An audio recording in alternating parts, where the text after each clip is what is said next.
Now, you were a founding member of the network. Yes. How did that come about? Very interesting. 1984, there was going to be the third World Conference of Women in Nairobi, and the director of the organizing of that forum for the thing was Demita Barra from Barbados, who was then the president of the Y.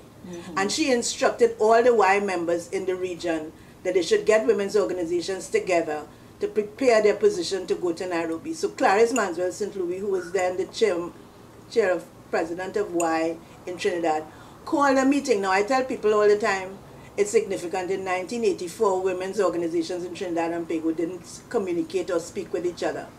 32 women's organizations showed up at that meeting before we went to Nairobi. And it was clear that there was a possibility there for women organizing and networking. Anyway, 13 of us went to Nairobi, including Winston Sweet, to participate in the conference. And I think we made a significant, first of all, we saw how women all over the world were organizing themselves. The women in Nairobi, for example, owned a 9-story building out of which they did their work. So we came back with the resolution based not only on what we saw, but what we experienced as Caribbean women, because the other story I have to tell about Nairobi, we went to Nairobi, 13 of us, and as we going down the street, we saw Rhoda. We didn't know she was there. And a little further down the street, we met Clotilde. We didn't know she was there. You understand? So clearly now, we said, when we go back, there's no way that 13 of us going one way and one going this way and the other going way. We're going as a collective, because that is where the strength and the power of women that we saw in Nairobi.